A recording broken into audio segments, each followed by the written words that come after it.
महारामायण काल का जो समय है वो उस टाइम पे लिखा गया, ठीक है, जो कि रामायण काल ही है। इस ग्रंथ की जो मूल भाषा है वो संस्कृत है, ठीक है, और संवाद जो है गुरु वशिष्ठ और प्रभु श्री राम के मध्य हो रहा है, ठीक है। गुरु वशिष्ठ यहाँ पर वक्ता हैं और प्रभु श्री राम श्रोता हैं। इन दोनों के ही संवाद को जो है महर्षि वाल्मीकि जी ने ग्रंथ के रूप में लिखा है, जो योग वासिष्ठ के नाम से प्रसिद्ध हुआ। इसकी रचना शैली जो है संवादात्मक है, ठीक है। इस ग्रंथ में प्रभु श्री राम के जीवन की चर्चा न करके आध्यात्मिक ज्ञान के विषय में बताया जा रहा है, अर्थात ज्ञान को इसमें जो है महत्वपूर्ण स्थान दिया गया है, ठीक है। योग वासिष्ठ अर्थात हम ज्ञान की बातें उसमें देखेंगे। फिर इसकी जो मूल अवधारणा है वो है अद्वैतवाद, ठीक है। अद्वैत वेदांत के जो है ये परिचायक हैं। जो मूल साहित्य है वेदांत साहित्य, ठीक है, और मूल विषय इसका जो है वो ब्रह्मवाद है, अर्थात ब्रह्म सत्य जगत मिथ्या को मानते हैं, ठीक है। ब्रह्म को ही केंद्र माना गया है इसमें। महाभारत, स्कंद पुराण और पद्म पुराण के बाद जो है चौथा बड़ा सबसे हिंदू धर्म ग्रंथ जो है वो योग वासिष्ठ है, ठीक है। क्लियर है? अच्छे से दिख रहा है ना? ये क्लियर है नोट्स? जी मैम। Yes ma'am. ठीक है। इसमें जो प्रकरण बताए गए हैं, अर्थात अध्याय को ही इसमें प्रकरण बोला गया है, जिसकी संख्या है 6। कौन कौन से हैं? वैराग्य है, मुमुक्ष है, ठीक है, उत्पत्ति, स्थिति प्रकरण, उपशम प्रकरण और निर्वाण प्रकरण। इसको 2 भागों में बांटा गया है, पूर्वार्ध और उत्तरार्ध, ठीक है। कुल श्लोक इसमें जो है 32,000 है, इसलिए इसे महारामायण कहा जाता है। सर्ग जो है इसमें 674 सर्ग की संख्या है और अन्य 12 भाषाओं में जो है योग वासिष्ठ का अनुवाद किया गया है, योग वासिष्ठ ग्रंथ का। चलिए आगे देखते हैं ग्रंथ के अन्य कौन कौन से नाम हैं। आर्ष रामायण, महारामायण, उत्तर रामायण, वशिष्ठ रामायण, योग वासिष्ठ रामायण, योग वासिष्ठ महारामायण, ज्ञान वासिष्ठ और वासिष्ठ गीता, ठीक है। ये इनके नाम है, आप लोग इसको अच्छे से याद रखेंगे। मोक्ष प्राप्त करने का एक मार्ग जो इसमें बताया गया है, मोह का नाश। जब हम मोह का नाश कर लेंगे तभी हमको मोक्ष प्राप्त हो सकती है, अन्यथा नहीं, ठीक है। ऋषि भारद्वाज के मोक्ष प्राप्ति के लिए किए गए प्रश्नोत्तरी का भी इसमें वर्णन किया गया है। ऋषि भारद्वाज मोक्ष को लेकर बहुत सारे प्रश्न करते हैं, ठीक है, उसका भी वर्णन इस ग्रंथ में मिलता है और जो केंद्र बिंदु है ब्रह्म पर ही आधारित है। फिर इसमें देखते हैं सृष्टि की रचना कैसे हुई है, ये बताया गया है। तो ब्रह्म में शांति और स्पंदन होने पर वाइब्रेशन उत्पन्न होता है, फिर जिससे सृष्टि की रचना होती है, ठीक। लघु योग वासिष्ठ जिसे अभिनंदन गौड़ जी ने लिखा है, जिसमें श्लोकों की संख्या 6000 लगभग बताई गई है। आगे देखते हैं, जिस प्रकार कर्म योगियों के लिए श्रीमद् भगवद गीता उपयोगी है, उसी प्रकार ज्ञान योगियों के लिए योग वासिष्ठ। इस पर टीकाएं भी लिखी गई हैं, जिसमें है वासिष्ठ रामायण चंद्रिका, ठीक है, तात्पर्य प्रकाश, गंगाधरेंद्र जी का भाष्य और पद चंद्रिका। किन्होंने लिखा है ये भी आप लोग ध्यान रखेंगे। आगे बढ़ते हैं। नेक्स्ट इसमें बताया गया है योग की परिभाषा और उसके अर्थ। मनः प्रश्मनोपायो योग इत्यभिधीयते, ठीक है, अर्थात मन के प्रशमन के उपाय को ही योग कहते हैं। और एक परिभाषा बताई गई है, संसार सागर से पार होने की स्थिति ही योग है। इसका वर्णन जो है निर्वाण प्रकरण पूर्वार्ध में मिलता है और मनः प्रश्मनोपायो योग इत्यभिधीयते का वर्णन जो है उत्पत्ति प्रकरण में मिलता है। आप लोग अच्छे से ध्यान रखेंगे। फिर इसमें बताया गया है चित्त विलय के उपाय, अर्थात चित्त जब भ्रमित हो जाती है, ठीक है, हम चित्त को कैसे नियंत्रित कर सकते हैं, कंट्रोल कर सकते हैं। तो किन 2 माध्यम से? आत्मज्ञान के माध्यम से और प्राण निरोध, अर्थात प्राणों को हम किस तरीके से रोक कर जो है कुंभक के माध्यम से चित्त को स्थिर कर सकते हैं। क्लियर? चलिए आगे देखते हैं प्रकरण, इसमें डिटेल में देख लेते हैं हम। ये मैंने इस तरीके से शॉर्ट में इसको टेबल फॉर्म में कर दिया है। वैराग्य प्रकरण देखते हैं, इसमें क्या क्या चर्चा की गई। वैराग्य में क्या होता है? सबसे पहले व्यक्ति को वैराग्य का विचार आता है। कब विचार आता है? जब वो मोह माया लोभ क्रोध काम वासना में बंधा होता है और इन सभी चीजों का भोग कर लेता है। उसके बाद उसको लगता है कि कुछ ना कुछ कमी रह गई है और भी मुझे कुछ ना कुछ प्राप्त करना है, अर्थात उसे अपूर्णता का भान होता है। और जब अपूर्णता का भान होता है तब उसे संसार से विरक्त होने का, है ना, डिटैच होने का जो है विचार आने लगता है, ठीक है। तो इसमें डायरेक्ट क्वेश्चन बन सकता है कि व्यक्ति संसार से विरक्ति कब चाहता है, कौन से प्रकरण में इसका वर्णन मिलता है? तो क्या होगा? वैराग्य प्रकरण, ठीक है। व्यक्ति संसार से विरक्ति वैराग्य प्रकरण के अंतर्गत जो है इसका वर्णन किया गया है। क्लियर? अब हम देखते हैं मुमुक्षु व्यवहार प्रकरण। वैराग्य का विचार आया, उसके बाद हम मोक्ष की कामना करने लगते हैं, किसमें? मुमुक्षु व्यवहार प्रकरण में। ठीक है, फिर हम उसमें जानते हैं कि मोक्ष हम प्राप्त कैसे करते हैं, उनके विधियों को जानते हैं, उनके स्वरूपों को जानते हैं। ठीक है, तो मुमुक्षु व्यवहार प्रकरण में विधि और स्वरूप की चर्चा की गई है। साथ ही साथ इसमें पुरुषार्थ का वर्णन किया गया है और मुक्ति के 4 द्वारपालों का भी वर्णन जो है मुमुक्षु व्यवहार प्रकरण में मिलता है। इसमें पूछा जा सकता है कि मुक्ति के 4 द्वारपालों का वर्णन कौन से प्रकरण में मिलता है? तो आप लोग आंसर करें। मुमुक्षु व्यवहार। ठीक है, कौन कौन से हैं मुक्ति के 4 द्वारपाल? सम विचार संतोष साधु संगम। वेरी गुड, सम विचार संतोष सत्संगति। ठीक है, और फिर इसमें आचार्य सुख का भी आख्यान मिलता है, अर्थात आचार्य सुख जो है मोक्ष को लेकर जो है बहुत सारे क्वेश्चन करते हैं। पहले अपने पिताश्री से करते हैं, क्या नाम रहता है उनके पिता का, आप लोग बताइए। आचार्य, विश्वामित्र। हाँ फिर से एक बार। महर्षि वेद व्यास जी।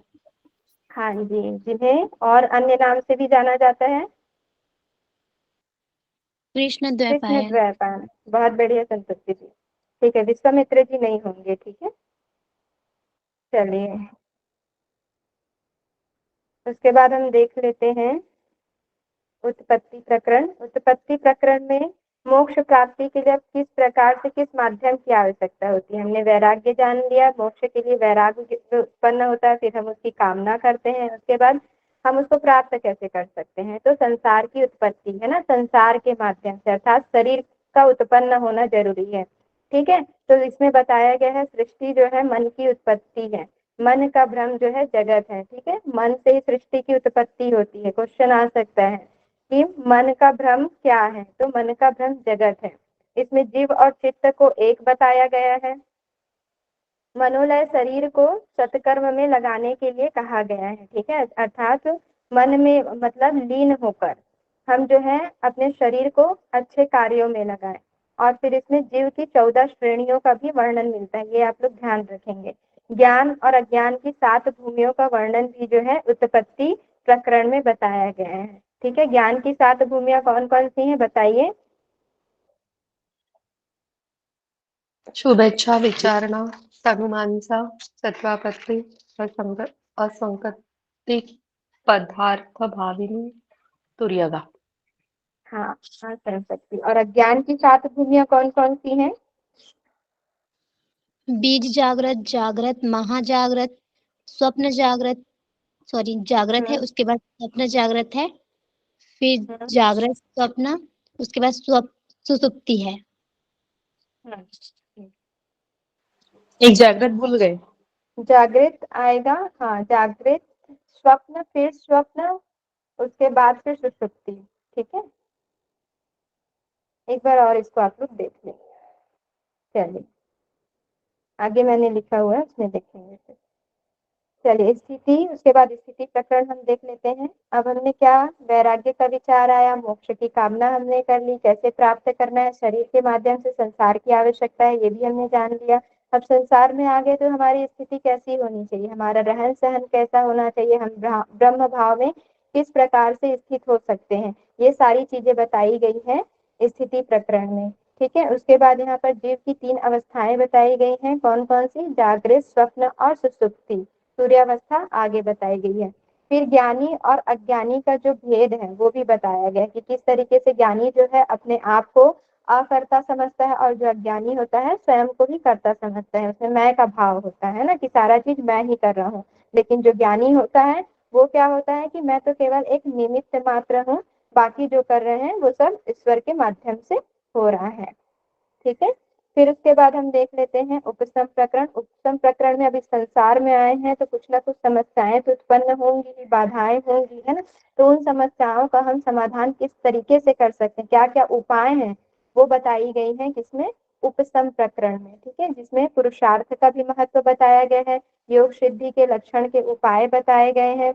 कौन कौन से उपाय हैं, किस तरीके से हमको करना चाहिए, तो शास्त्रों का अध्ययन, सत्पुरुषों का संग, वैराग्य अभ्यास, प्राणायाम, ध्यान, ओम का उच्चारण, धारणा, प्रत्याहार, ठीक है, इस तरीके से इसमें बताया गया है। ये सारी चीजें करने से जो भी समस्याएं उत्पन्न हो रही हैं, जो भी बाधक तत्व हैं, वो सारी दूर हो जाएंगी।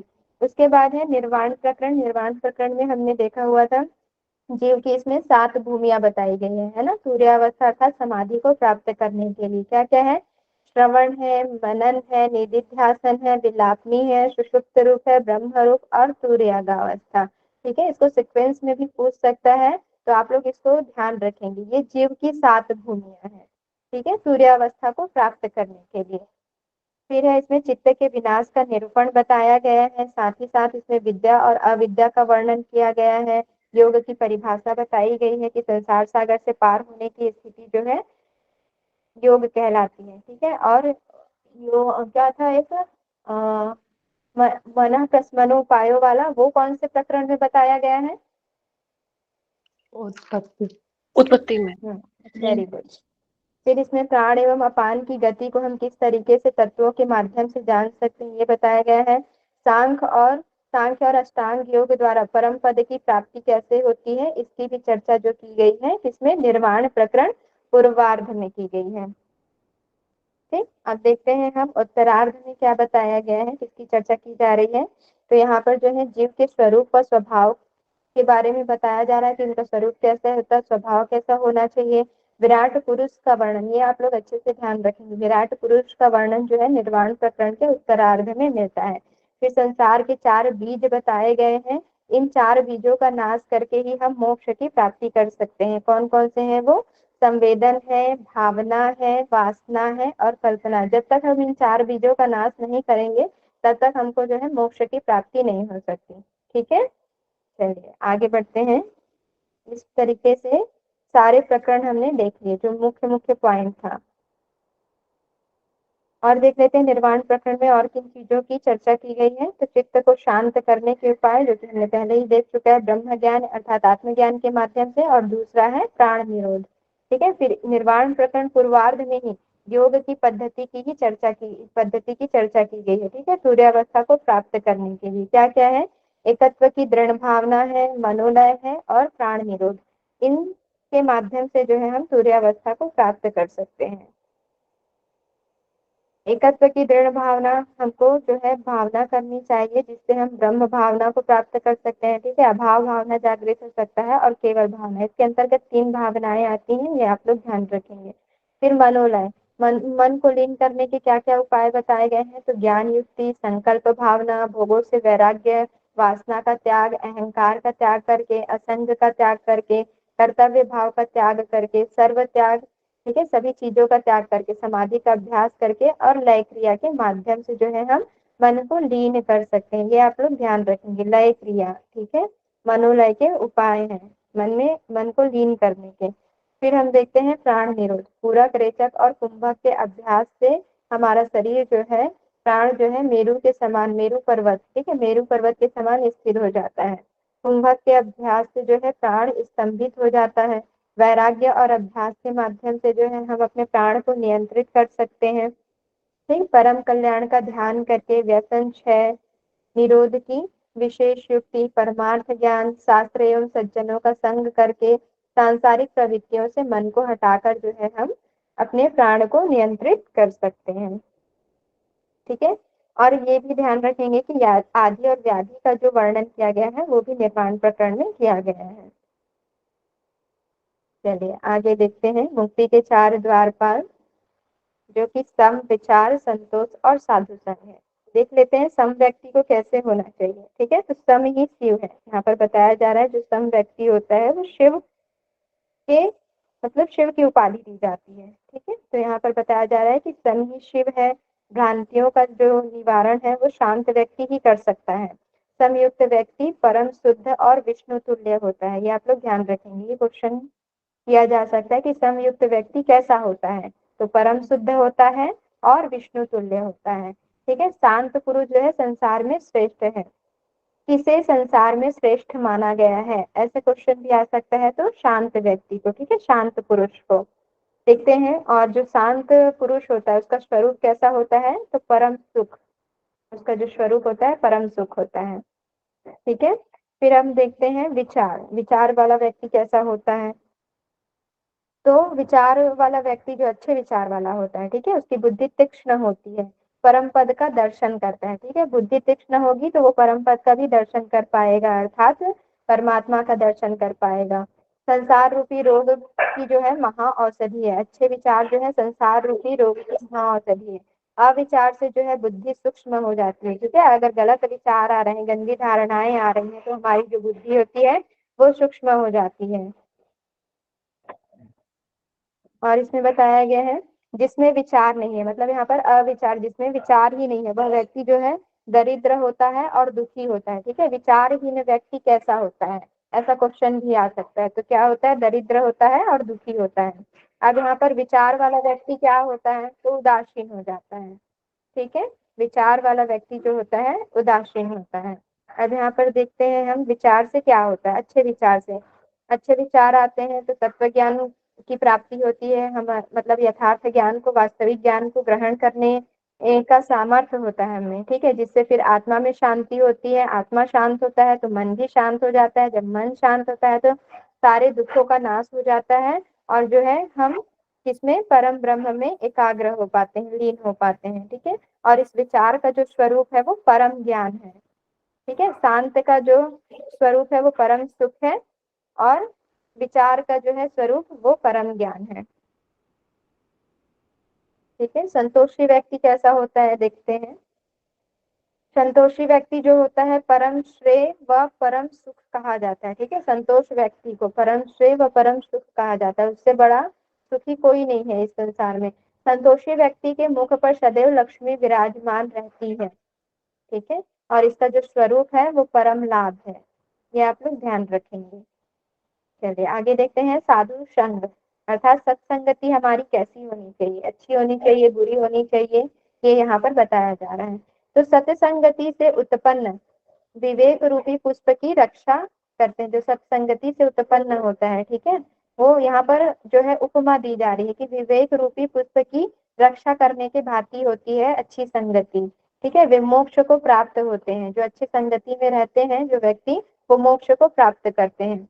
सत्संगति से जो है मृत्यु उत्सव हो जाती है और विपत्तियां संपत्तियां बन जाती है। यहाँ पर भी उपमा दी जा रही है कि जो संगति से युक्त व्यक्ति होता है, ठीक है, मृत्यु उसके लिए उत्सव के समान हो जाती है और विपत्तियां संपत्तियां बन जाती हैं।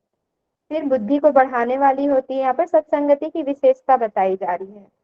और अज्ञान का नाश करने वाली होती है, मानसिक व्यथा को दूर करती है, विवेक उत्पन्न होता है, हृदय के अंधकार को दूर करता है, और इसकी जो स्वरूप होती है वो परम गति होती है, ठीक है। तो शांत व्यक्ति का जो स्वरूप है परम सुख है, ठीक है। और विचार वाले व्यक्ति का जो स्वरूप है वो परम ज्ञान है, और संतोषी व्यक्ति का जो स्वरूप है परम लाभ, और जो है सत्संगति व्यक्ति यानी अच्छी संगति वाले व्यक्ति का जो स्वरूप है वो परम गति को प्राप्त करता है। चलिए ज्ञान और अज्ञान की 7 भूमियां देख लेते हैं। पहली जो है शुभेच्छा है। शुभेच्छा अर्थात शुभ इच्छा करना है ना। शुभेच्छा इसमें सत्य का ज्ञान प्राप्त करने की इच्छा की जो अवस्था होती है, ठीक है। सत्य का ज्ञान प्राप्त करने वाली जो इच्छा आती है ना उसको शुभेच्छा कहते हैं।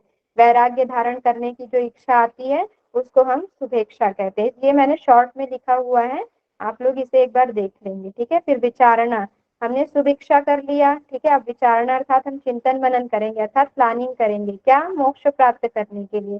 तो वो कैसे होगा? अच्छे शास्त्रों के अध्ययन से, गुरु के सानिध्य में रहकर, सज्जनों के संग में रहकर, और वैराग्य एवं अभ्यास, ठीक है, ये करेंगे तो हमको जो है मोक्ष की प्राप्ति होगी, अर्थात मोक्ष के मार्ग में हम एक कदम और आगे बढ़ाएंगे, ठीक है। उसके बाद है तनुमानसा, यानी कि इसमें हम क्या करते हैं?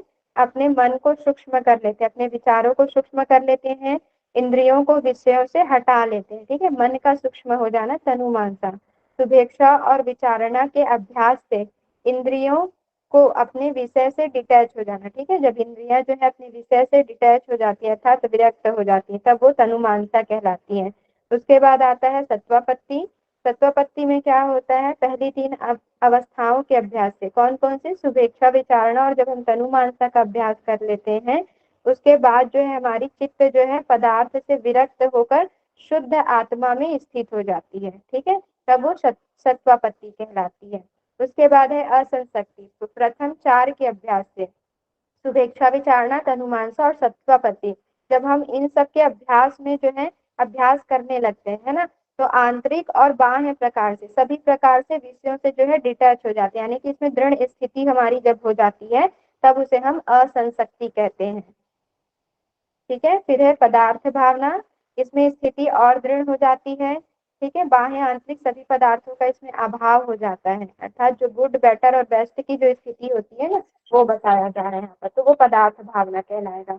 और तुर्यगा है जो 7वां स्टेप है, तुर्यगा, इसमें हर प्रकार के जो भेद है समाप्त हो जाते हैं, किसी भी चीज का जो है हमें अनुभव नहीं होता है ना, एक निष्ठता हो जाती है, एकाग्र हो जाते हैं हम। ठीक है, अर्थात दृष्टा जो है अपने वास्तविक स्वरूप में स्थित हो जाता है। समाधि की अवस्था यहीं पर से उत्पन्न हो जाती है। ठीक है, तुर्यगावस्था से। क्लियर। तो ये इस प्रकार से ज्ञान की जो है 7 भूमियां हैं, शुभेच्छा विचारणा तनुमानसा सत्वापत्ति असंशक्ति पदार्थ भावना और तुर्यगा। फिर अज्ञान की भी 7 भूमियां हैं, बीज जागृत हैं, यहाँ पर से आप देख लेंगे, पहले बीज जागृत, फिर इसको तोड़ दीजिए तो यहाँ पर आ जाएगा जागृत। अब जागृत के आगे लगा दीजिए महा, तो ये हो गया महाजागृत। फिर से लास्ट वाला लीजिए जागृत और इसमें स्वप्न ऐड कर दीजिए, तो ये हो गया जागृत स्वप्न। अब इसको तोड़ दीजिए तो फिर ये हो गया स्वप्न, और फिर से स्वप्न जागृत, और उसके बाद हो जाएगी सुषुप्ति की अवस्था। ये थोड़ा सा कंफ्यूजन करने वाला है, लेकिन इसको आप अच्छे से एक बार ध्यान देकर याद करेंगे ना तो ये हो जाएगा। ठीक है, तो इस प्रकार से ज्ञान और अज्ञान की जो है 7 भूमियां हैं। क्लियर। चलिए आगे हम देख लेते हैं, लास्ट हमारा है आदि और व्याधि। आदि व्याधि जो होता है सारे दुखों का कारण होता है, और जब ये सभी चीजें हट जाती हैं, अर्थात आदि और व्याधि का जब समूल नाश हो जाता है, तब हमको सुख का अनुभव होता है और ज्ञान की भी प्राप्ति होती है। ठीक है, प्रधान नाड़ियां इसमें बताई गई है, 100 बताई गई हैं, और जो अन्य इसकी शाखाएं हैं वो सामान्य नाड़ियां कहलाती हैं। अब इसमें बताया जा रहा है कि आदि और व्याधियां उत्पन्न कैसे होती, किन कारणों से। तो कफ पित्त बढ़ने से नाड़ियों की जो क्रियाशीलता है कम हो जाती है, अर्थात ब्लॉकेज आ जाते हैं। ठीक है, एक्टिव जो होते हैं हमारी जो नाड़ियां, उनकी जो है एक्टिवनेस जो है कम हो जाती है। दोनों के क्षय से मोक्ष की प्राप्ति होती है। ठीक है, जब आदि और व्याधि का समूल नाश हो जाएगा ना, तभी जो है मोक्ष की प्राप्ति होगी। क्लियर। अब ये देखते हैं हम ये किस प्रकार से उत्पन्न होती हैं शरीर में और क्या क्या कही जाती है। शरीर में मिथ समम और पर्याय। ठीक है, मिथ का अर्थ है एक दूसरे का कारण बनते हुए, अर्थात मान लीजिए हमको शारीरिक रोग हो गया, तो शारीरिक रोग जो है मानसिक रोग का भी कारण बन जाएगा। ठीक है, व्याधि अर्थात जो है आदि का कारण बन जाएगा। मान लीजिए हमको कोई रोग हो गया, तो हम उसको अब सोचने लगे कि अरे हमको ये रोग हो गया, कैसे दूर होगा, हम दिन भर चिंता करने लगे। ठीक है, तो शारीरिक के साथ साथ क्या हो गया, मानसिक भी उत्पन्न हो गया, तो वो मिथ कहलाएगा। समम क्या है, साथ साथ उत्पन्न होते हैं, शारीरिक और मानसिक दोनों एक साथ उत्पन्न हो जाते हैं। ठीक है, तो उन अवस्थाओं को हम कहेंगे समम। और तीसरा जो है पर्याय, क्रम से उत्पन्न होते हैं। मान लीजिए पहले शारीरिक हुआ, बाद में मानसिक हुआ, फिर पहले या फिर मानसिक हो गया और बाद में शारीरिक, तो क्रम से उत्पन्न होने वाली जो अवस्था होती है वो पर्याय होती है। ठीक है, तो 3 प्रकार से ये कही जाती है, मिथ समम और पर्याय। अब हम देखते हैं रोग के प्रकार, अर्थात व्याधि और आदि को जानते हैं, किस प्रकार से ये उत्पन्न होते हैं। ठीक है, तो व्याधि अर्थात शारीरिक दुख, शारीरिक कष्ट, और आदि अर्थात मानसिक दुख, मानसिक रोग। ठीक है, व्याधि कैसे उत्पन्न होता है, प्रबल इच्छाओं के पुनः उत्पन्न से। मान लीजिए हमारी कोई इच्छा है, एक समय के बाद वो इच्छा छूट गई, लेकिन फिर से जब वो उत्पन्न हो जा रही है, ठीक है, उसकी वजह से भी व्याधियां उत्पन्न हो जाती है। मूर्खता, दुष्कर्म, शमशान आदि निकृष्ट स्थानों में निवास करने से। ठीक है, मान लीजिए हमें किसी चीज का ज्ञान नहीं, हमारी मूर्खता से दुष्कर्म यानी कि बुरे बुरे कर्म, है ना, बुरे विचार आना, शमशान आदि, यहाँ पर जहाँ जहाँ पर रहने योग्य स्थान नहीं है फिर भी हम वहां रह रहे हैं, तो उस वजह से भी जो है व्याधियां उत्पन्न हो जाती हैं। नाड़ियों में अन्न प्रवेश ना होना, अर्थात ब्लॉकेज की स्थिति उत्पन्न हो जाना। ठीक है, वात पित्त कफ का प्रकोपित हो जाना, अर्थात वात पित्त कफ जब डिसबैलेंस हो जाते हैं उस वजह से भी व्याधियां उत्पन्न हो जाती हैं। दुष्ट अन्न खाने से, अर्थात जो हम हेल्दी डाइट नहीं लेते, या मान लीजिए गलत तरीके से अन्न कमाया गया हुआ, हम उस तरीके से भोजन भी जो ग्रहण करते हैं तो वो व्याधियों के अंतर्गत आते हैं। ठीक है, तो व्याधियां जो है 2 प्रकार से होती हैं, 2 भेद हैं इसके, सामान्य और सार। सामान्य जो कि हमको मौसम के अनुसार मान लीजिए कुछ रोग हो जा रहा है तो वो सामान्य, और सार जो कि जेनेटिक रूप से होता है उसको सार कहते हैं। अब आदि देखते हैं, ये किस तरीके से उत्पन्न होता है, तत्व ज्ञान और इंद्रिय नियंत्रण के अभाव से। ठीक है, मान लीजिए हमको तत्व ज्ञान नहीं है ना, यथार्थ नॉलेज हमको नहीं है, राइट नॉलेज नहीं है, और इंद्रियों के नियंत्रण से अर्थात हमारी इंद्रियां कंट्रोल में नहीं है, उसकी कमी से भी हमें जो है मानसिक रोग हो जाता है। चित्त का राग द्वेष में फंस जाने से, हर प्रकार जब भी मतलब मान लीजिए क्लेश, हर तरह से क्लेश में फंसा हुआ है, तब भी हमको जो है मानसिक दुख होता है, अर्थात चिंता हो जाता है, डिप्रेशन हो जाता है। ठीक है, यह प्राप्त हो गया, यह शेष रह गया, मान लीजिए हमारी कुछ इच्छा है और वो इच्छा पूर्ति नहीं हो पा रही है ना, तो उस वजह से भी जो है हमको आधी होती है, और चिंता करने से सबसे ज्यादा कारण तो यही है कि हम दिन भर चिंता करते रहते हैं। क्लियर है? चलिए आगे बढ़ते हैं। आदि, इसके लक्षण क्या है, वासना में मानसिक दुख, हमने ऊपर में देखा किन कारणों से होता है, हमारी इच्छा नहीं पूर्ति हो पाती तो आदि उत्पन्न हो जाता है। व्याधि अर्थात देह का दुख, उत्पत्ति का कारण दोनों का अज्ञानता है। ठीक है, आदि और व्याधि अज्ञान के कारण उत्पन्न होते हैं। क्षय का कारण यानी कि ये कब समाप्त होंगे, जब हम को यथार्थ नॉलेज हो जाएगा, वास्तविक ज्ञान प्राप्त होगा, तभी जो है आदि और व्याधि नष्ट हो सकेंगे। सुख की प्राप्ति दोनों की निवृत्ति से। ठीक है, जब हम साधु सेवा रूपी क्रिया करते हैं, अच्छे कर्म करते हैं, साधुओं के संगति में रहते हैं, तब आदियां नष्ट होती हैं निवृत्ति दूर हो जाने से। ठीक है, अर्थात जब हम इन मंत्रों का उच्चारण करते हैं, वायु यम बताया गया है, उसमें जल के लिए वम मंत्र बताया गया है, बीज मंत्र अग्नि वाले के लिए रम, और पृथ्वी के लिए लम। इस प्रकार से हम जब मंत्रों का उच्चारण करते हैं तो हमारी जो है व्याधियां भी समाप्त होने लगती है। मोक्ष की प्राप्ति कब होती है, जब दोनों का समूल नाश हो जाएगा, क्षय हो जाएगा, तो हमें जो है मोक्ष की प्राप्ति होगी।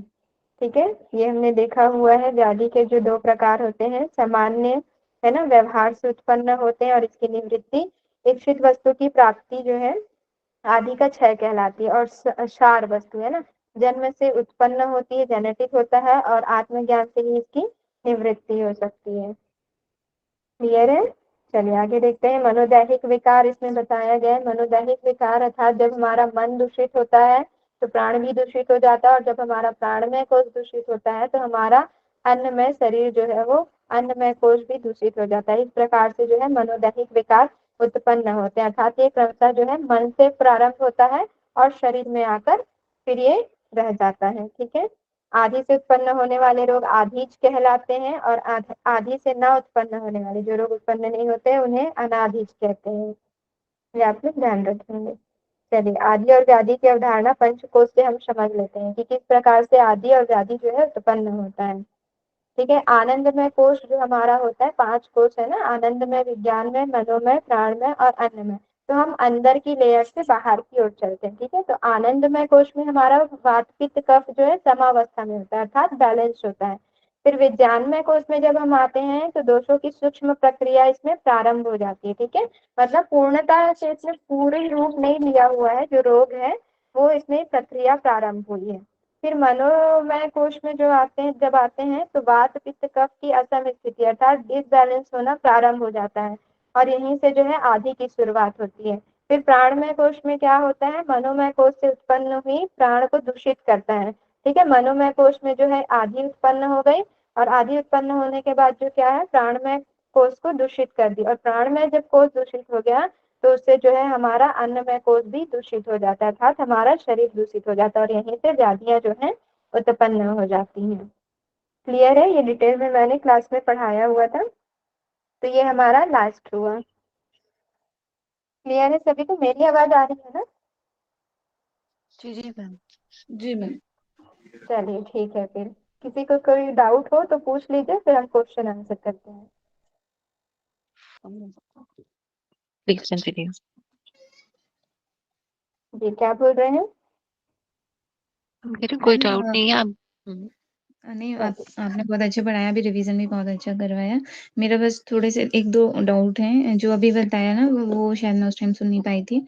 प्राणमय जो है वो अन्नमय को मतलब कैसे दूषित करेगा?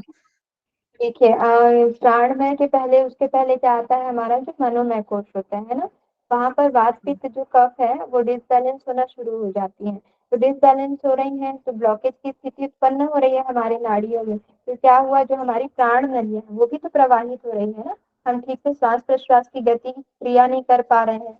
ठीक है, जहाँ पर जो हमारी नाड़ियां है वहां पर ठीक से हमारे जो है प्राण वायु वहां पर पहुंच नहीं पा रही है। तो प्राण वायु वहां पर पहुंच नहीं पा रही तो क्या हो गया, वहां पर ब्लॉकेज की स्थिति उत्पन्न हो गई। ब्लॉकेज की स्थिति उत्पन्न हो गई तो क्या हुआ, शरीर में दर्द स्टार्ट हो गया। ठीक है, उस प्रकार से फिर जो धीरे धीरे हमारे अन्नमय कोश को भी वो प्रभावित करता था, फिर हमारे शरीर में रोग बढ़ने लग जाते हैं। जी, ओके। क्लियर है? और एक और, हाँ जी हाँ बिल्कुल। और एक और क्वेश्चन था मैम, जो हमारे 8 हठ यौगिक ग्रंथ है ना, तो ये योग वशिष्ठ अलग ही एक ग्रंथ है? हाँ, योग वशिष्ठ अलग ग्रंथ है, वो अच्छा, हठ यौगिक टेस्ट के अंतर्गत नहीं आता है। ठीक है। Thank you. हम्म, चलिए आप लोग आंसर करते जाइएगा, मैं तो देख नहीं पाऊंगी, एक एक करके आप लोग बताते जाइएगा।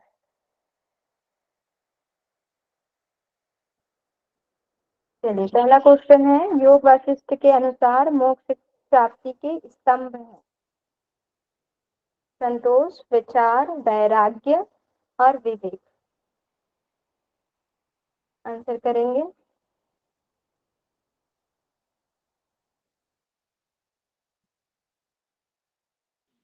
सी ऑप्शन, वैराग्य और विवेक। हाँ जी। बहुत बढ़िया। हाँ चलिए ठीक है। क्या बोला संतोषी जी आपने आंसर? वैराग्य मैंने और विवेक।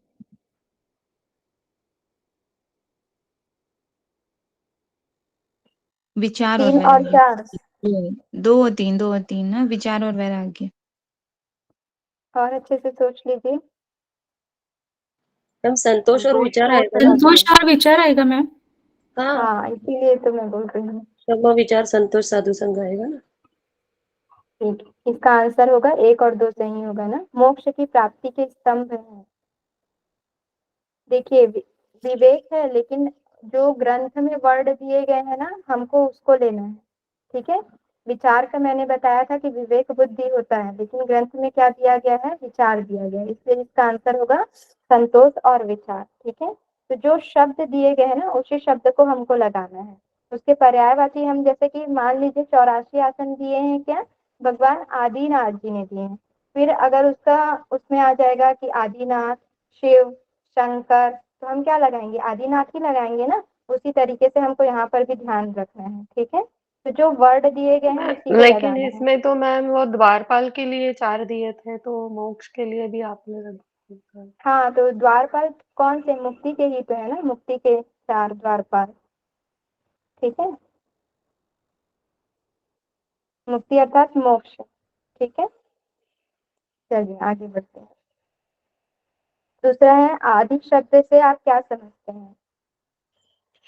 अन्नमय कोश में उत्पन्न हुए शरीर शारीरिक विकार, मनोमय कोश में उत्पन्न हुए मानसिक या भावनात्मक विकार, अन्नमय कोश में उत्पन्न हुए मानसिक एवं भावनात्मक विकार, और मनोमय कोश में उत्पन्न हुए शारीरिक विकार। आंसर करें। सेकंड में। मनोमय। मनोमय कोश में उत्पन्न मानसिक भावनात्मक विकार।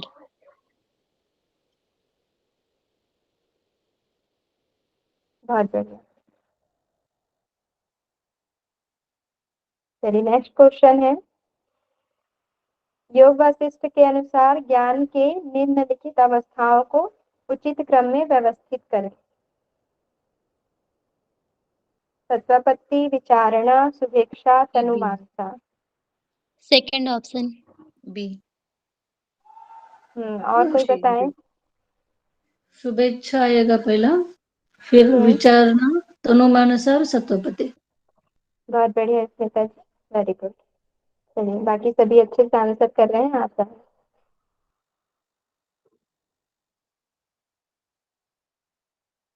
चलिए योग वासिष्ठ का सिद्धांत कहलाता है सेकंड द्वैत, अद्वैत। अद्वैत। बहुत बढ़िया। अद्वैत। योग वासिष्ठ के अनुसार व्याधि के कारण है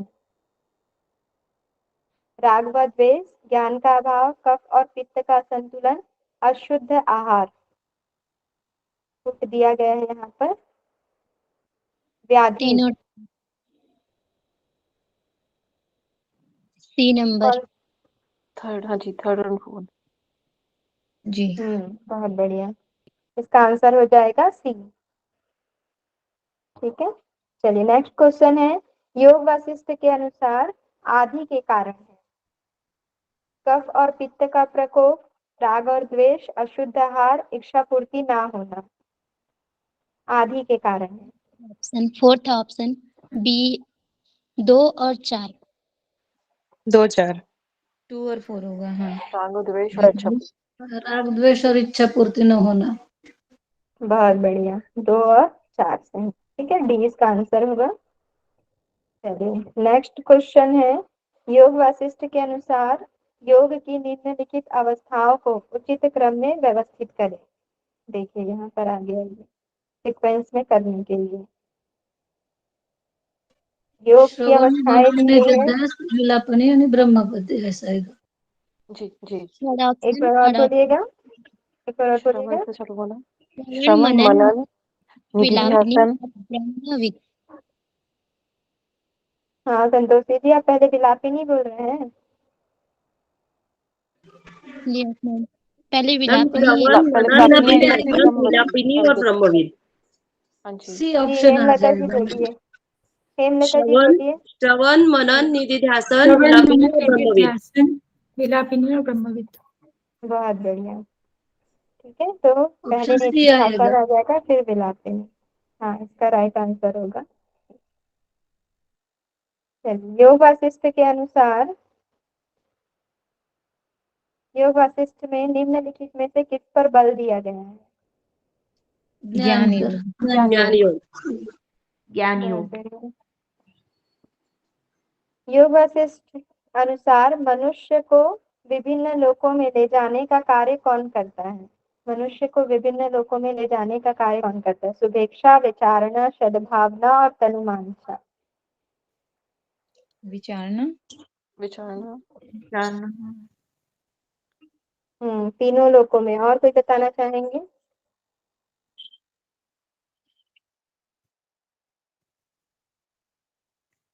शुभेच्छा का क्या अर्थ होगा बताइए। शुभेच्छा। विरक्ति या अच्छी अच्छी भावना, जो वैरागी की शुभेच्छा। तरफ निकल जाती है। शुभ इच्छा। विचारणा में हमने मोक्ष प्राप्ति का विचार किया है, यानी कि प्लानिंग कर रहे हैं हम। तनुमांशा में क्या हो जाएगा? सारे इंद्रियों से हम विमुख हो जाएंगे। ठीक है, सद्भावना यहाँ पर नहीं होना चाहिए, पदार्थ भावना होना चाहिए। क्योंकि इसमें क्या है, जो हमारी स्थिति होती है और भी दृढ़ हो जाती है और सारी चीजों से जो है हम डिस्कनेक्ट हो जाते हैं ना, विरक्त हो जाते हैं। और उसके बाद जो आती है तुर्यगावस्था, तो ये होना चाहिए पदार्थ भावना। ठीक है, इसका आंसर सी होगा। पदार्थ अभावना होगा, अभाव। हाँ, पदार्थ अभाव। ठीक है, सभी पदार्थों का जो है अभाव हो जाना। ठीक है, तो इस तरीके से आप लोग इस सब का मीनिंग भी याद रखेंगे। ऐसे भी क्वेश्चन बन सकते हैं। ठीक है, चलिए मैम, क्लियर है। पदार्थ का अभाव या पदार्थ का भाव, पदार्थ वो का लिख। अभाव अर्थात सारी चीजों की कमी हो जाना, वैराग्य हो जाना, डिटैच हो जाना। ठीक है, किसी भी चीज का उसमें हमको ज्ञान नहीं होता।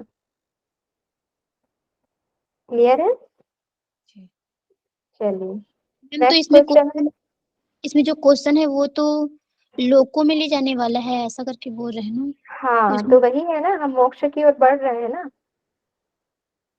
अच्छा। लास्ट उसमें ओके। पहुंच रहे हैं ना हम तो। ठीक है, जी। क्वेश्चन के हिसाब से अगर यहाँ पर तुर्यगा दिया होता तो फिर तुर्यगा होता। ठीक है, क्योंकि वो सबसे लास्ट स्टेज है। क्लियर। जी मैम। चलिए नेक्स्ट क्वेश्चन है। योग वासिष्ठ के अनुसार निम्नलिखित में से ज्ञान की कौन सी छठी अवस्था है, षष्ठ अवस्था है? पदार्थ भावना। पदार्थ पदार्थ भावना। भावना। बहुत बढ़िया। चलिए आगे देखते हैं।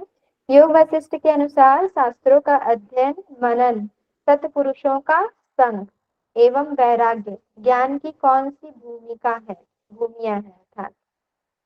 शास्त्रों का अध्ययन, मनन, सत्पुरुषों विचारना। का संग किसमें विचारणा करते में। हैं हम इसमें? विचारना विचारना। विचारना। बहुत बढ़िया। चलिए आगे बढ़ते हैं।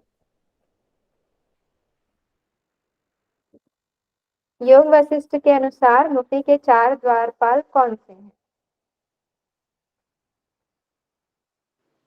ये है मन, विचार, कर्म, विचार, संतोष, संतोष, संगम। सी आएगा मैडम। सी बहुत ऑप्शन। बढ़िया। चलिए अब वो बोलेंगे जो अभी तक नहीं बोले हैं, एक भी आंसर नहीं किए हैं। योग वशिष्ठ में शरीर की तुलना किससे की गई है? चलिए योगी बालाराम जी बताइए। हैं?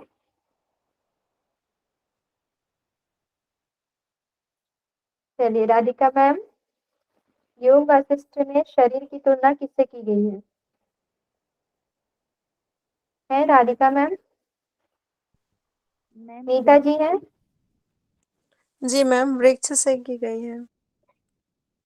शरीर की तुलना अच्छे से देखिए, मैम ऑप्शन देखिए अच्छे पर्वत। से। पर्वत, सेकेंड ऑप्शन पर्वत। कौन से पर्वत की बात कही गई है? सुमेरु मेरु पर्वत। पर्वत। सुमेरु बहुत पर्वत। बढ़िया। सुमेरु या मेरु? मेरू मेरू। मेरु। Very good. योग वशिष्ठ के अनुसार प्राणियों में होने वाली व्याधियों को कितने वर्गों में विभक्त किया गया है? व्याधियों को दो। दो दो दो। कौन कौन से? दो। सामान्य और सामान्य, सामान्य क्या होता सामान्य है? से। थोड़ा सा समझाने की कोशिश करें। सामान्य और सार। जो नॉर्मल कोई भी हाँ, सामान्य क्या सीजन होता या है? किसी उस रीजन से हो जाता है, और सार जो जेनेटिकली ट्रांसफर होता है। बहुत बढ़िया, वेरी गुड। चलिए नेक्स्ट, योग वशिष्ठ में श्लोकों की संख्या ये तो सभी बता लेंगे। 32,000। 32। बहुत बढ़िया। योग वशिष्ठ का कितनी भाषाओं में अनुवाद किया गया है? आंसर 12। करेंगे 12।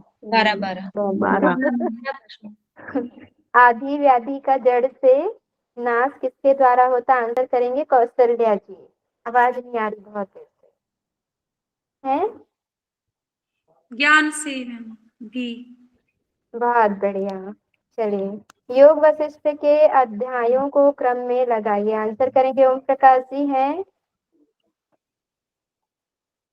पवन जी हैं, मैं और करूँ? कौन?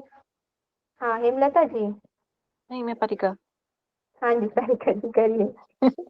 जी, वैराग्य पहले आएगा, फिर मोक्ष तब आएगा, फिर उत्पत्ति, फिर उपशम, फिर निर्वाण। सॉरी, उपशम से पहले आएगा, थर्ड फोर्थ हो गया उपशम, फिर स्थिति, फिर निर्वाण। ऑप्शन बताइए। ऑप्शन हुआ इसके अंदर लास्ट स्थिति, फर्स्ट, सॉरी वैराग्य लास्ट आना चाहिए, फिर बी आना बी चाहिए बी सी। बी। बी। बहुत बढ़िया, आंसर होगा बी। चलिए नेक्स्ट क्वेश्चन की ओर बढ़ते हैं हम। निम्न में से साहित्य से योग वासिष्ठ संबंधित है, अर्थात कौन से साहित्य से जो योग वेदांत वासिष्ठ वेदांत वेदांत वेदांत वेदांत। निम्न में से कौन सा ज्ञान भूमि है? तत्वपत्ति, असंशक्ति, सभी पदार्थ भावना, सूर्यता, सभी। सभी। सभी है। D option. बहुत बढ़िया। चलिए तो योग वासिष्ठ से कुछ भी क्वेश्चन आए आप लोगों के गलत नहीं होने वाले हैं। योग वशिष्ठ के अनुसार मन को शांत करने के उपाय निम्न में से कौन से हैं? भोगों से विरक्ति, संकल्प त्याग, अहम भाव का त्याग, उपयुक्त सभी। सभी। सभी। चलिए और इसके अतिरिक्त क्या क्या है जरा बता दीजिए आप लोग। इसके अतिरिक्त मन को शांत करने के उपाय। मैत्री करुणा मुदितोपेक्षा न सुख दुख पुण्यापन भावना से। एक तो पतंजलि योग सूत्र में चले गए हम। हाँ तो मतलब उसके अकॉर्डिंग भी मतलब शांत रख सकते हैं। ठीक ठीक।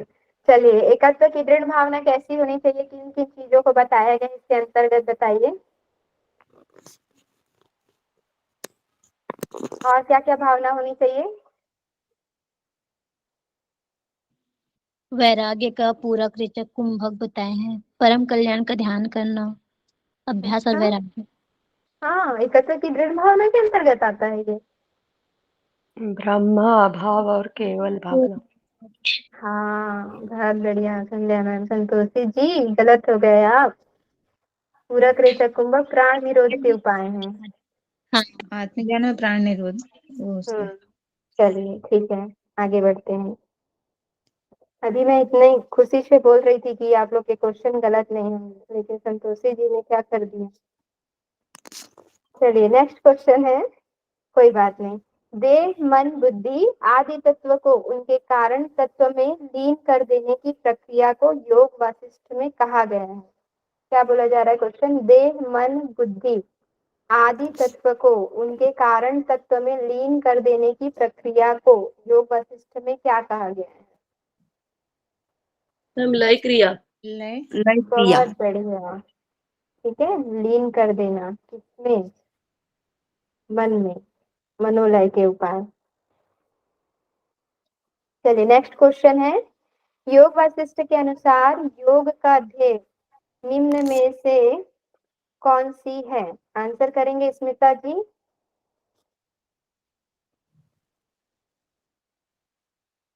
योग वासिष्ठ के अनुसार योग का ध्येय निम्न में से कौन सा है। मन की निर्विषय अवस्था का नाम ही योग है। जीवात्मा का, अच्छा योग की परिभाषा क्या है बोला जा रहा है, जीवात्मा का परमात्मा के साथ मिलन ही योग है। इस संसार सागर से पार होने की युक्ति का नाम ही योग है, इनमें से कोई नहीं। सी योग होगा का ऑप्शन ध्येय, सी होगा मैम। इस संसार सागर से पार होना ही, पार होने की युक्ति का नाम ही योग है। दो बहुत परिभाषाएं दी हुई बढ़िया। हैं हमने, अर्थात यहाँ एक ही। पर योग का जो उद्देश्य है ना वो पूछा जा रहा है, ठीक है। इसका आंसर होगा सी, संसार सागर से पार होने की युक्ति का नाम ही योग है, ठीक है। चलिए आगे बढ़ते हैं, मिलान करिए, सही जोड़ी बनाइए। निधिध्यासन, इसका जो बताया गया है, वासना का अभाव तथा ब्रह्म साक्षात्कार से अज्ञान आदि विश्व क्या है, परपंच की प्रपंच। निवृत्ति, ठीक है। फिर दूसरा मनन, संसार के संग से रहित होकर निरंतर परमात्मा के ध्यान में रत रहना। और विलापनी, सच्चिदानंद ब्रह्म के स्वरूप का निरंतर चिंतन करना। चलिए मिलान कीजिए और इसका आंसर करेंगे। सारिका जी आप बताइए, तो अभी तक कौन अनम्यूट नहीं हुए हैं। मैंने नोटिस नहीं किया, मैं एक्चुअली क्वेश्चन से बहुत खोई हुई थी। कोई बात नहीं, और भी हम मैम नाम जिनके नहीं आए हैं। हरगुन जी है क्या। अनम्यूट नहीं हुआ अभी तक। कौन? हाँ मेघा जी। नहीं कोमल। कोमल जी हाँ नहीं जी हुए। कोमल जी, चलिए बताइए, आंसर करिए।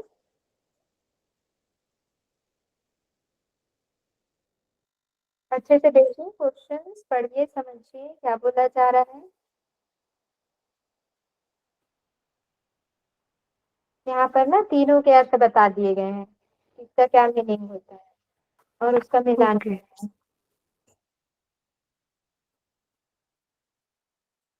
अच्छे से देखिए, किसी एक चीज को भी पकड़ लेंगे तो आपको पता चल जाएगा।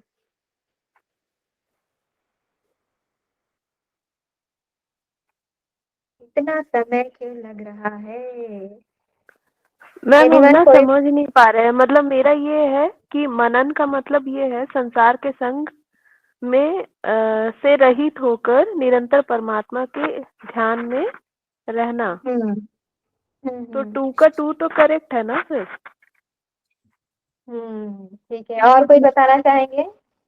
जी मैम मैम। जो है ना निधिध्यासन, उसका संसार के संग से रहित होकर निरंतर परमात्मा में ध्यान में रहना, ये वाला आएगा। ठीक, संतोषी जी सही जा रहे हैं। हाँ मैम का है पारिका जी भी। ब्रह्म के सेकंड स्वरूप। ऑप्शन राइट होगा मैम। कौन सा। सेकंड। नहीं, और ए कोई बोलना। ए सेम ए सेम निधि सेम ध्यान लता जी ये बोल सच्चिदानंद रहे हैं। का मैम निरंतर ए बोलेंगे ना मैम, निधि ध्यासन का आएगा ना थर्ड ऑप्शन, जी। ठीक, पारिका सच्चिदानंद दीदी ब्रह्म ए के बोल रहे स्वरूप हैं। का निरंतर चिंतन करना। ऑप्शन ए आएगा मैम, निज ध्यान का सच्चिदानंद रूप ब्रह्म के रूप में निरंतर चिंतन। और मनन का आएगा संसार संग से रहित होकर निरंतर परमात्मा के ध्यान में रत हो जाना। और विलापत्ति का मतलब वासना का अभाव तथा ब्रह्म का साक्षात्कार। ऑप्शन ए आएगा।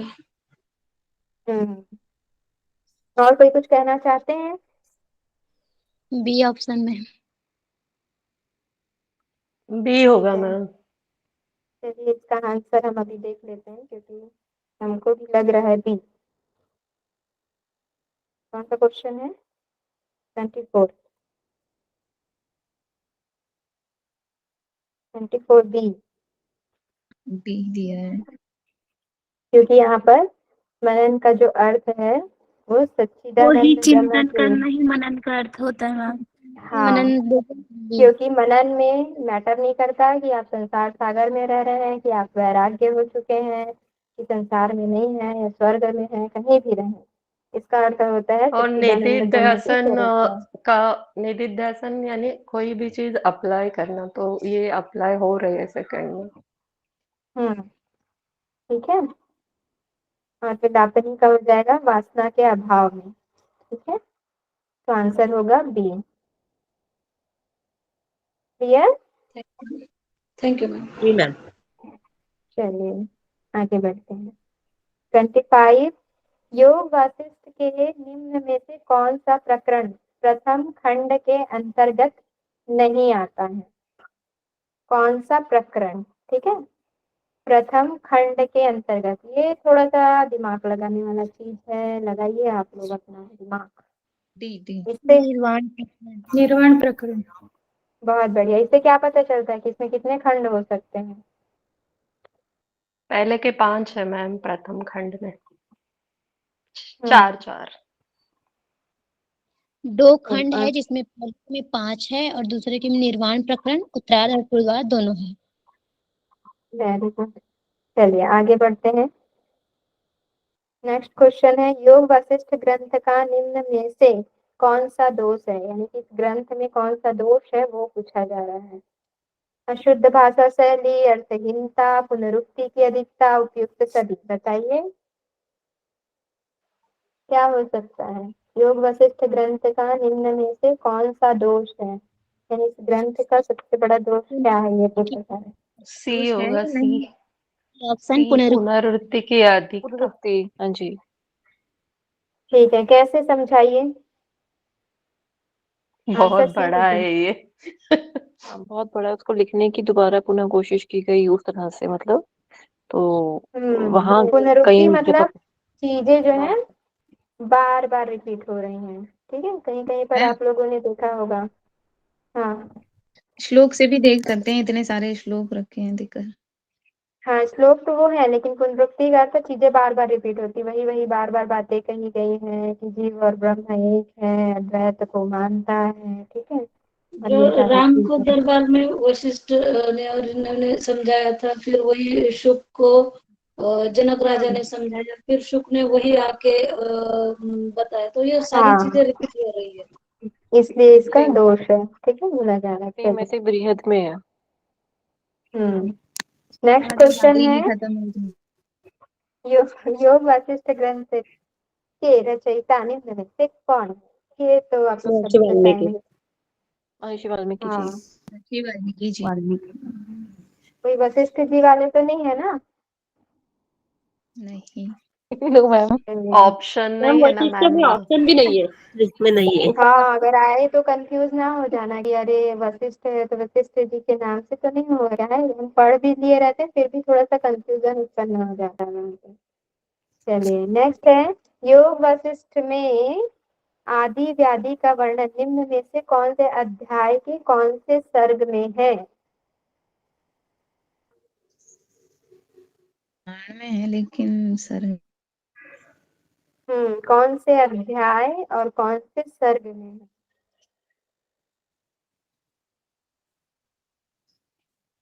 टोटल कितने अध्याय हैं इसमें? 6। चलिए आंसर करिए।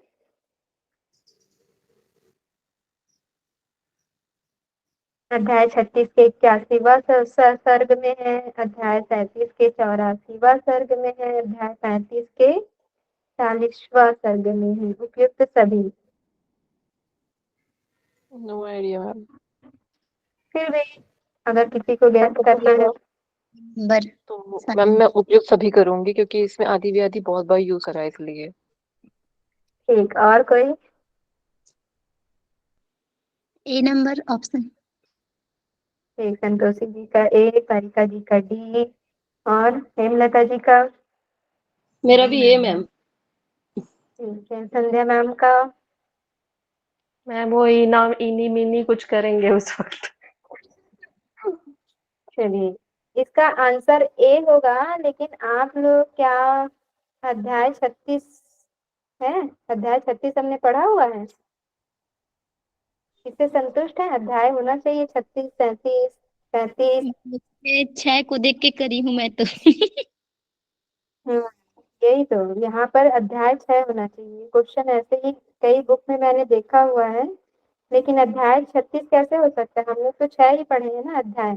81वां सर्ग समझ में आता है कि ठीक है, हम लोग उसको नहीं पढ़े हैं तो हम इस प्रकार से इसमें थोड़ा सा तुक्का लगा सकते हैं, लेकिन इसमें कंफ्यूजन उत्पन्न हो सकता है ना कि अध्याय 36, 37 कैसे होगा, 35 कैसे होगा, क्योंकि हमने तो टोटल अध्याय 6 ही पढ़ा हुआ है।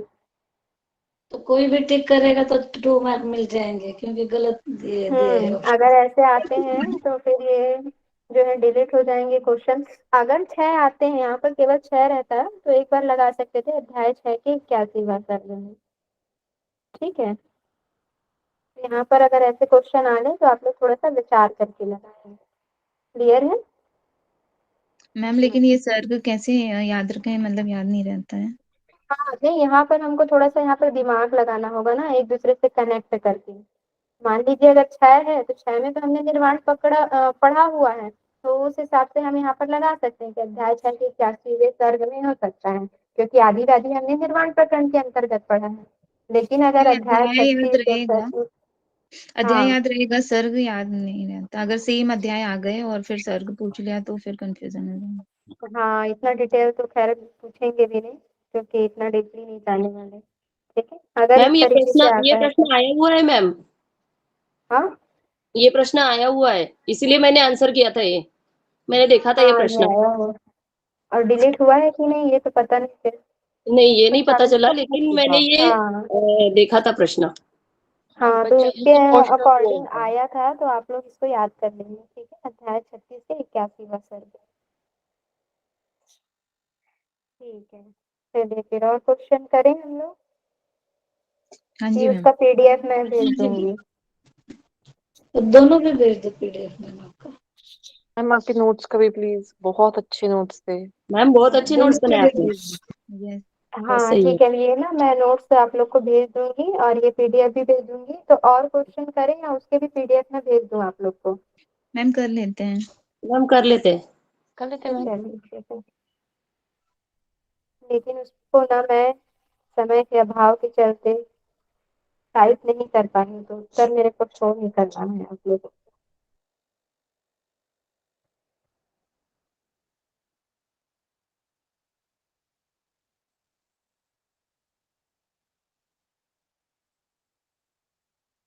चलिए, आप लोग को मैं आंसर नहीं दिखा रही हूँ, इस तरीके से शो करती हूँ। ठीक है ना? क्लियर तो है ना? जी। जी मैम। जी मैम। चलिए महर्षि बताइए तो फिर। डी। हाँ, डी इसके आंसर तो आप लोग कर ऑप्शन। चुके हैं। चलिए, नेक्स्ट है, योग वासिष्ठ में के निम्न में से कौन सा प्रकरण प्रथम खंड के अंतर्गत नहीं है? ये भी आप लोग कर चुके हैं। आंसर करें। ये डी डी। डी हम्म, निर्वाण। वेरी निर्वाण। गुड, निर्वाण प्रकरण। चलिए, नेक्स्ट क्वेश्चन है, योग वासिष्ठ में निम्न में से कौन से दार्शनिक सिद्धांत का प्रतिपादन करता है? अद्वैत डी। अद्वैत। बहुत बढ़िया, वेरी गुड। चलिए, नेक्स्ट क्वेश्चन है, निम्न में से कौन से साहित्य से योग वासिष्ठ संबंधित है? वेदांत साहित्य। बहुत बढ़िया। चलिए, योग वासिष्ठ में निम्न में से कौन से आध्यात्मिक पक्ष का समावेश नहीं है?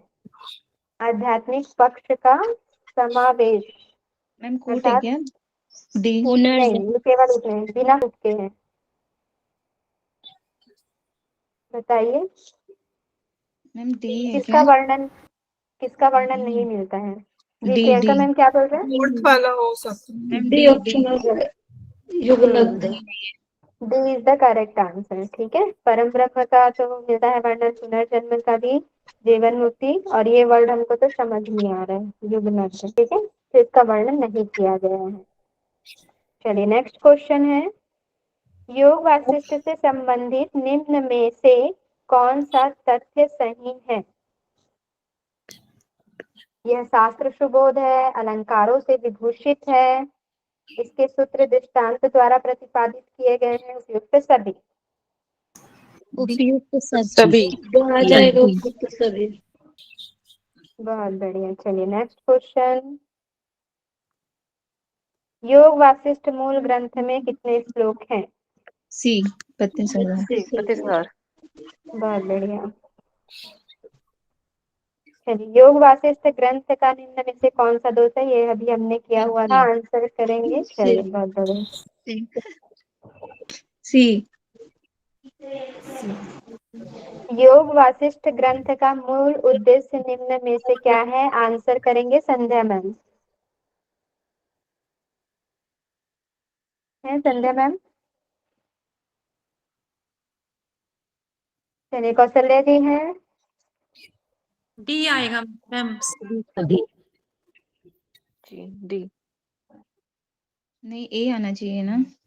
वैसे तो मूल उद्देश्य निम्न में से क्या है? अच्छे से क्वेश्चन रीड करिए, मूल उद्देश्य पूछा जा रहा है। ए आएगा। ए आएगा मैम। अज्ञान हाँ ज्ञान का ही ए है। ए आएगा। हाँ ठीक है। भौतिक विषयों का ज्ञान कहाँ प्रदान करें? संसारिक विषयों में पारंगत बनाना, ये सारी चीजें तो इसमें नहीं बताया गया है। ठीक है, अज्ञान के बारे में बताया गया किस तरीके से हम तत्व ज्ञान की प्राप्ति करके अज्ञानता को दूर कर सकते हैं, जो भी भ्रांतियां हैं उनका हम नाश कैसे कर सकते हैं, और आत्मानंद अर्थात परमात्मा को परम ब्रह्म में हम कैसे लीन करें, इन बातों की चर्चा की गई है। तो इसका आंसर है ए। ठीक है, चलिए नेक्स्ट देखते हैं हम, योग वासिष्ठ में आदि व्याधि का वर्णन निम्न में से कौन से अध्याय के कौन से सर्ग में है? ये तो हमने देखा हुआ है। ठीक है, चलिए बताइए, आंसर करें। उसके अकॉर्डिंग तो ए ही आएगा, वरना तो हाँ ठीक है। चलिए नेक्स्ट हमारा क्वेश्चन है, योग वासिष्ठ के अनुसार मनोकायिक रोगों का कारण निम्न में से कौन सा है? सी मनोकायिक। आ जाएगा अज्ञानता। अज्ञानता। सी अज्ञानता। सी आएगा। सी। अज्ञानता। और अत्यधिक भोजन करना वो नहीं है अज्ञानता? मैम वो मनो कायिक मतलब वो तो कायिक हो जाएगा ना, फिर ज्यादा भोजन करेंगे तो शारीरिक पहले होंगे। व्याधि में आ जाएगा। हाँ शारीरिक व्याधि होगी ठीक पहले है, ना। फिर वो तो व्याधि में यहाँ आ पर जाएगा। आदि की बात की जा रही है। ठीक है, बहुत बढ़िया, वेरी गुड। चलिए नेक्स्ट है, शारीरिक दुख को योग वासिष्ठ में कहा गया है? डी। व्याधि। व्याधि। और मानसिक दुख को क्या कहा गया है? आदि। और आदि से उत्पन्न होने वाले रोग क्या कहे जाते हैं? आधीज। और ना उत्पन्न होने वाले? अनादि। अनाधिज। अनादि। कौन बोला व्याधि? व्याधि कौन बोला? सामने आए। अनादि। किसने कहा व्याधि? क्या मैम ये एक बार ये रिपीट करेंगे, इसे दो जो उत्पन्न होते हैं? हाँ, आदि से उत्पन्न होने वाले आधीज कहे जाते हैं। ठीक है, और जो नहीं उत्पन्न होते हैं उनको अनादि। जैसे हम लोग वो पढ़ते हैं ना, क्या विलोम, इसका विलोम शब्द क्या होगा? जैसे सुख का दुख है ना, उसी तरीके से। ठीक? चलिए योग वासिष्ठ में मानसिक दुख को कहा जाता है, ये आ गया क्वेश्चन। आदि। क्या कहा जाता है? बहुत बढ़िया। आदि। आदि। योग वासिष्ठ के अनुसार आदि व्याधि का समूल नाश निम्न में से किससे होता है? ठीक है, समूल नाश पूछा जा रहा है। ज्ञान से। ज्ञान से। ज्ञान। ज्ञान। ज्ञान से। क्यों? औषधि से भी और मंत्रों से भी तो बताया गया है। क्या उपयुक्त सभी ऊपर होना तो सभी चाहिए? आएगा अकॉर्डिंग टू पतंजलि सभी योग। ज्ञान से। बहुत बढ़िया, ज्ञान से होगा। ठीक है, यहाँ पर ज्ञान से तक हो जाना। हाँ। हाँ, ये योग औषधि वासिष्ठ। मंत्र पतंजलि योग सूत्र का है ये। तो इसमें अगर कहेंगे योग वशिष्ठ नहीं होता तो डी ऑप्शन आ जाता, वशिष्ठ के कारण ज्ञान से है। बहुत बढ़िया। चलिए योग वासिष्ठ के अनुसार महामोहदायिनी आदियां उत्पन्न होती है निम्न में से किस कारण से? महामोहदायिनी आदियां। चिंता। चिंता से। बहुत बढ़िया संतोषी, चिंता से। सभी बहुत अच्छे से आंसर कर रहे हैं। चलिए नेक्स्ट, इसका आंसर होगा चिंता से सी। ठीक है, नेक्स्ट क्वेश्चन है, महर्षि वशिष्ठ जी के अनुसार व्याधियां निम्न में से कौन से कारण से उत्पन्न होता है? चलिए आंसर करेंगे। प्रबल इच्छाओं का पुनः पुनः स्फुरित होना, दुष्ट अन्न खाने से। यही आ जाएगा प्रबल इच्छाओं का पुनः पुनः ये हो रहा ओ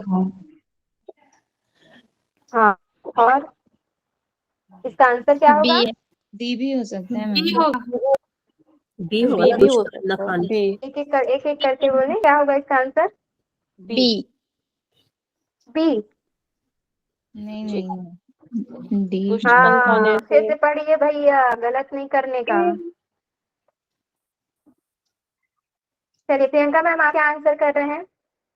मैम डी लग रहा है मुझे। ठीक है, स्मिता जी। मुझे पहले ये लगा था, लेकिन अभी सभी पढ़ने के बाद डी लग रहा है। है डी ऑप्शन। यही लग रहा है। अंजलि जी। डी है सभी मैम। रो रहे हैं, अच्छे से मुस्कुराते हुए बोलिए। चलिए हेमलता जी बताइए क्या होगा? मैम सभी लग रहा है। सभी। पारिका जी। मैम मुझे बी मैम जो लगा, ए ऑप्शन पर ए ए और ऑप्शन जो बी होगा बहुत ना वो सेम आई लग रहे थिंक हैं कि आधी। होना चाहिए तो तभी। नहीं, ए चलिए वाला आप जो लोगों का ऑप्शन है ना उसे हाँ, उसे आधी उत्पन्न होने का ज्यादा लग रहा है। बाकी जो व्याधि है वो बट वो भी देखिए व्याधि। हाँ, लेकिन ठीक अगर है, व्याधि क्लियर है कर तो देते हैं फिर हम। ये नहीं आएगा ए, तो फिर उसी हिसाब से मे भी शायद बी भी आदि हो से सकता व्याधि सभी उत्पन्न होगा। होते तो इसीलिए सभी आ जाएंगे। राइट जी। आंसर उपयुक्त सभी। अभी हम व्याधि पढ़ रहे थे ना, तो इसमें बताया गया था प्रबल इच्छाओं का पुनः पुनः, अर्थात जो इच्छाएं दब गई हैं उसका फिर से उत्पन्न हो जाना। दुष्ट अन्न खाने से, ये हमने पढ़ा हुआ था, मूर्खता से, चित्त के ना जीतने से, है ना, यानी कि जब चित्त कंट्रोल में ना हो, शमशान आदि निकृष्ट स्थानों में निवास करने से। ये सारी चीजें बताई गई हैं व्याधियों की, कि व्याधियां किस तरीके से उत्पन्न होती है। ठीक है, इसलिए इसका राइट आंसर जो होगा उपयुक्त सभी होगा। मान लीजिए यहीं पर अगर आधियां होती तो क्या क्या उसके आंसर होते? क्या हो सकते ए थे तो उसके होता अंतर्गत, ही क्या क्या डी आते? होता है, तो डी होता होता था। है। इसमें से कुछ भी नहीं होता। आदि में क्या होता है? आदि में जब हमारी इच्छा पूर्ति नहीं हो पाती है ना, या प्राप्त हो गया, शेष रह गया, चित्त जो हमारा है राग द्वेष में फंस जाता है। ठीक है, तत्व ज्ञान अर्थात हमको राइट नॉलेज नहीं होता है, इंद्रियां हमारे कंट्रोल में नहीं होती। अगर ये सारे ऑप्शन दिए होते तब होता आदि। चलिए देखते हैं आगे हो तो। नहीं है। ठीक है, इस तरीके से आप लोग याद रखेंगे इसको। उपयुक्त सभी आंसर होगा। महर्षि वशिष्ठ के अनुसार जन्मादि विकारों की जड़ नष्ट होती है। जन्म आदि विकारों की जो जड़ है वो नष्ट कैसे होती है महर्षि वशिष्ठ के अनुसार? आत्मज्ञान द्वारा, सांसारिक ज्ञान द्वारा, मंत्रों के ज्ञान द्वारा, उपयुक्त सभी। आंसर करें। आत्मज्ञान आत्मा आत्मज्ञान का द्वारा। ज्ञान। आत्मज्ञान। बहुत बढ़िया, आत्मज्ञान द्वारा। ये तो नहीं होगा। महर्षि वशिष्ठ के अनुसार व्याधि नाश के उपाय निम्न में से कौन सा है? साधु न्यास के उपाय, सेवा। साधु। हाँ, बीज मंत्रों का जप। व्याधि आंसर मैम करें डी संतोषी भी जी, हो क्या बोल सकता रहे हैं? व्याधि व्याधि नशीली। मैम अच्छे जो से बीज सोच वाला लीजिए। नीता जी है इसमें क्या? भी सब हो सकता है, उपयुक्त नीता जी है? सभी। मैम डी हो। ठीक है, अभी और कौन कौन है? नीता जी हैं, राधिका मैम है, हाँ हाँ हूँ। योगी बलराम जी हैं, ओम प्रकाश जी हैं, पुरुष पर्सन कोई है क्या?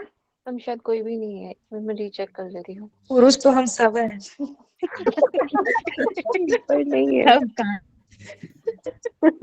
पूरा नो, मतलब आत्मा वाली। नहीं है। आपने जितनों को नाम नहीं दिया है कोई भी नहीं है, एक भी नहीं अच्छा, है। सारे गर्ल्स ही हैं। हाँ जी। चलिए ठीक है, आप लोग आंसर मैच दे करें। रही है। तो क्या बोल रहे हैं, आंसर क्या होगा? उपयुक्त सभी। ठीक है, मैम मेरा लॉक। हाँ, संतोषी जी बोलिए। सी बोल रही हूँ मैं। ठीक है, लॉक कर दिया जाए ना, आप ऑप्शन सी। सी बीज ठीक है, मंत्र का। और बाकी सब? डी ही होगा मैम। चलिए देखते हैं, आंसर होगा उपयुक्त सभी। देखिए लास्ट में जब मैंने पढ़ाया था क्लास में, अभी शायद मैंने अपने नोट्स में शायद नोट डाउन नहीं किया है क्या? एक मिनट चेक कर लेती हूँ। किया हुआ है। एक सेकेंड, आधी का मैंने किया हुआ है। ज्यादा पूछा जा रहा है ना। साधु सेवा रूप पुण्य क्रिया। ठीक है।